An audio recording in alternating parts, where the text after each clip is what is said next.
saya akan menjelaskan alur sistem pembuatan e-commerce untuk penjualan produk UMKM.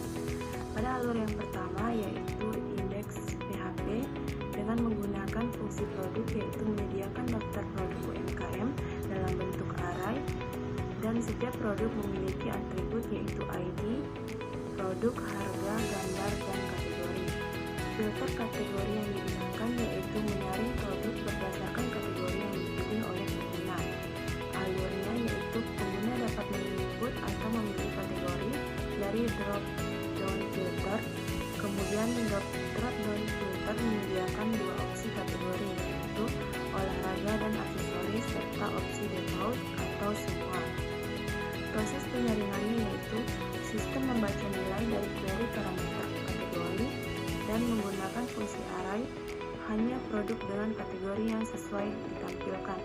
Jika kategori tidak dipilih, semua produk akan ditampilkan. Fungsi yang kedua yaitu menampilkan daftar produk. Fungsi ini dapat membuat dan menampilkan produk berdasarkan hasil dari filter. Alurnya yaitu sistem melakukan iterasi pada array dan menampilkan output produk seperti untuk setiap produk, setiap sistem menampilkan gambar produk, nama produk, harga produk, total harga yang dihitung secara real time menggunakan JavaScript. Alur sistem yang ketiga yaitu kalkulasi total dengan JavaScript. Fungsinya yaitu menghitung total harga berdasarkan jumlah produk yang dipilih. Cara kerjanya yaitu ketika jumlah produk diubah oleh pengguna, fungsi JavaScript update total. Fungsi ini mengambil harga produk, jumlah produk yang dipilih, dan menghitung total harga serta menampilkan hasil kalkulasi di elemen HTML dengan sesuai ID promoter total ID. Yang keempat, menambahkan produk keranjang. Fungsi ini yaitu untuk mengirim data produk yang dipilih ke sistem untuk dimasukkan ke dalam sistem. Alurnya yaitu untuk setiap produk terdapat form yang berisi input, ID produk, nama produk, harga, dan gambar, serta jumlah produk yang dipilih melalui input number. Kemudian, data akan dikirim ketika tombol tambah keranjang telah diklik. Penjelasan singkat kode-kodenya tersebut yaitu yang pertama data produk. Array product list menyimpan daftar produk dengan properti seperti ID, produk, harga, gambar, dan kategori. Yang kedua yaitu filter kategori. Pada array filter mengambil kategori dari parameter URL pada array get kategori. Array filter menyaring produk berdasarkan kategori yang dipilih. Jika tidak ada kategori yang dipilih, semua produk akan ditampilkan. Yang ketiga yaitu tampilan halaman. Tampilan halaman meliputi tiga. Yang pertama, filter drop down, formulir untuk memilih kategori seperti olahraga atau aksesoris.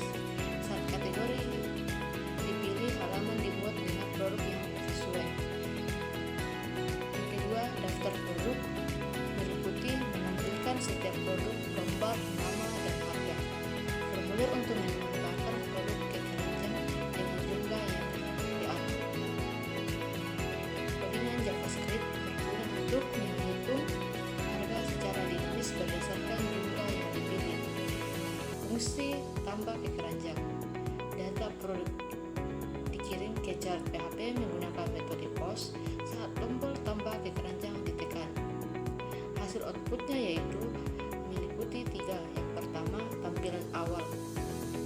Tampilan awal akan menunjukkan semua produk ditampilkan secara default. Setiap produk memiliki gambar, nama, harga, input, jumlah, total harga, dan tombol tambah ke keranjang. Yang kedua, filter kategori. Setiap kategori dipilih hanya produk dalam kategori tersebut yang akan ditampilkan. Yang ketiga, interaksi. Interaksi meliputi dua. Yang pertama, input jumlah. Perubahan jumlah produk secara otomatis mengubah total harga. Yang kedua, tambah keranjang.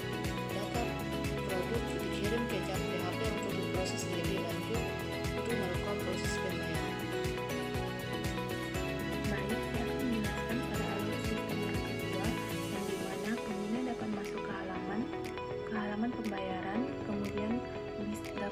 total harga dan keranjang belanja serta dapat mengisi data diri.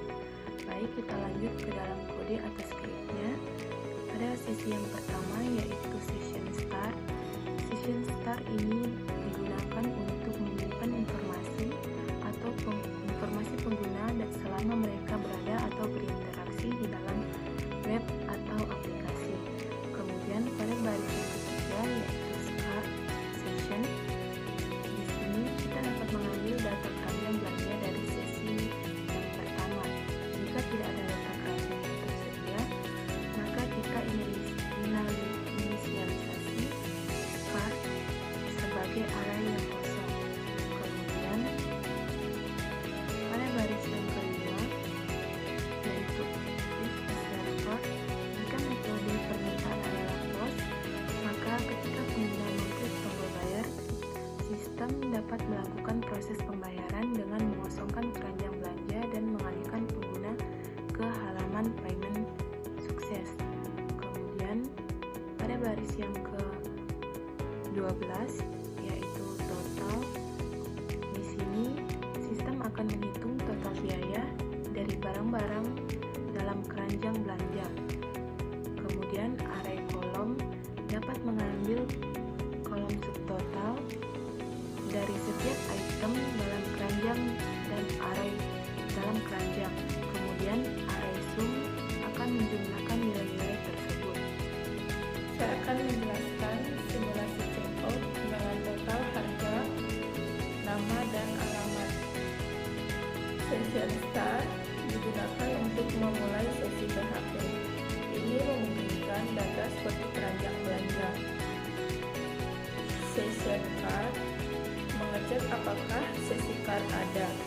Jika ada, nilainya akan diambil.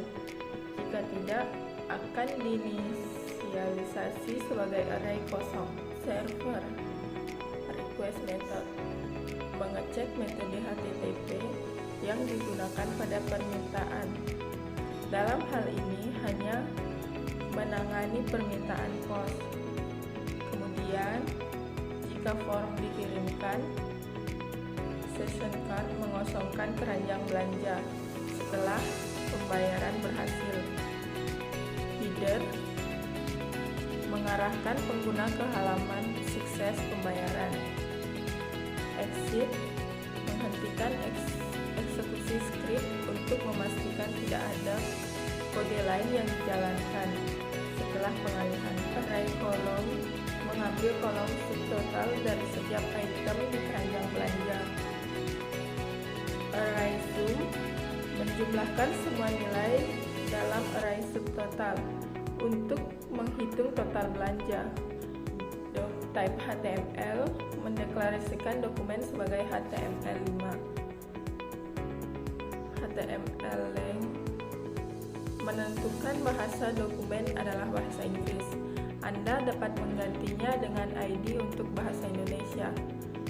Metacharset menentukan encoding karakter sebagai UTF-8 memungkinkan penggunaan karakter multibahasa.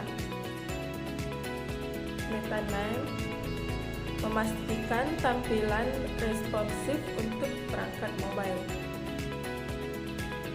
Titel pembayaran menampilkan pembayaran sebagai judul tab browser. Link stylus sheet memuat file CSS eksternal untuk mengatur tampilan. Kasat pembayaran menampilkan judul besar dalam halaman sebagai pembayaran. Hadiah total menampilkan total belanja yang diformat sebagai mata uang dengan 2 angka desimal. Fungsi nomor format akan memformat angka. PHP if mengecek apakah total belanja lebih dari 0.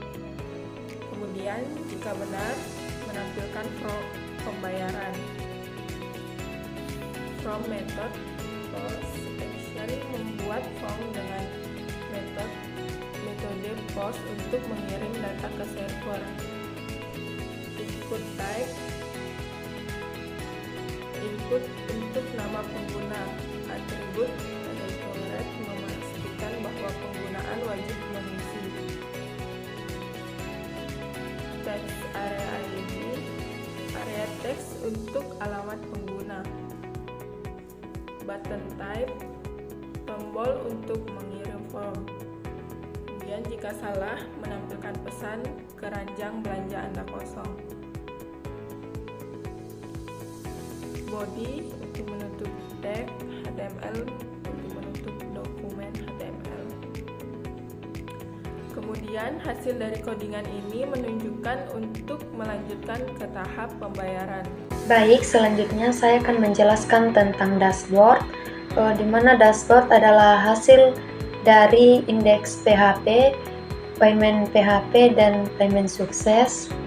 Dari codingan berikut, yaitu adalah codingan yang menampilkan dashboard, yaitu membuat sistem membuat halaman HTML yang menampilkan total pendapatan dari semua produk, total jumlah produk yang telah terjual, terus detail tabel per produk, kemudian jumlah yang terjual dan total pendapatan. Kemudian admin dapat melihat semua data penjualan dengan tampilan yang rapi dan informatif. Berikut saya akan menjelaskan dari codingan tersebut, yaitu data penjualan. Array asosiatif sales data berisi data produk, jumlah terjual, dan total pendapatan dari penjualan masing-masing produk. Contohnya itu adalah artinya sepatu olahraga terjual 20 unit dengan total pendapatan rupiah 6 juta. Kemudian menghitung total pendapatan dan total produk terjual, yaitu array column atau sales data total mengambil semua nilai pada kolom total. Array sum menjumlahkan semua nilai dalam array tersebut untuk mendapatkan total pendapatan keseluruhan. Hal yang serupa ini dilakukan untuk kolom terjual untuk menghitung total produk yang terjual. Kemudian fungsi number format digunakan untuk memformat total pendapatan agar memiliki 2 digit desimal. Kemudian bagian HTML. Struktur halaman HTML, tag H1 menampilkan H1 dan H3 menampilkan judul dashboard admin, total pendapatan dan total penjualan produk. Untuk mencetak data PHP ke HTML. Yang kedua itu tabel produk, tabel yang akan digunakan untuk menampilkan data produk, jumlah terjual dan total pendapatan per produk. Header tabel didefinisikan di bagian tit, tetapi data produk belum diisi dalam kode ini. Selanjutnya itu bagian dari PHP dan HTML. Yang pertama itu tabel dengan data dinamis. Tabel ini sudah berisi baris data yang ditampilkan menggunakan perulangan for each pada array sales data. Setiap elemen array diakses dan ditampilkan sebagai baris dalam tabel. Yang kedua itu fungsi HTML special chars. Fungsi ini digunakan pada kolom produk untuk menghindari karakter khusus seperti kurung siku agar tidak dieksekusi sebagai HTML. Tujuannya adalah untuk mencegah potensi serangan XSS atau cross-site scripting. Yang ketiga itu isi tabel. Kolom produk terjual dan total diisi dengan data masing-masing produk atau sales data. Kolom produk menampilkan nama produk dengan aman menggunakan HTML special chars. Kolom terjual menampilkan jumlah produk yang terjual. Kolom total pendapatan memformat nilai pendapatan menggunakan number format agar ditampilkan dalam format angka dengan 2 desimal. Kemudian for each untuk iterasi data. Struktur for each sales data digunakan untuk menampilkan setiap elemen array sales data sebagai data. Adapun struktur tabel atau output di halaman yaitu hasilnya adalah seperti produk sepatu olahraga terjual 20, total pendapatan 6 juta. Kemudian produk kaos olahraga terjual 30, total pendapatan 3 juta. Kaos celana training terjual 15, total pendapatan 3.750. Produk topi olahraga terjual 50, total pendapatan 2.500. Hasil dari codingan tersebut bisa kita lihat pada gambar berikut. Adapun kesimpulan yang bisa kami ambil dari pembahasan kami adalah yaitu sistem e-commerce berbasis web yang dirancang menggunakan PHP JavaScript dan basis data mampu membantu UMKM dalam memasarkan produk secara efisien dengan fitur seperti penyaringan kategori, penghitungan total harga real time, pengelolaan keranjang belanja, dashboard laporan penjualan, dan integrasi proses pembayaran. Sistem ini menawarkan solusi digital yang efisien, terstruktur, dan ramah pengguna. Platform ini diharapkan dapat mendukung transformasi UMKM di digital serta meningkatkan daya saing dan efisiensi operasional MER. Demikianlah hasil dari presentasi kami. Cukup sekian dan terima kasih.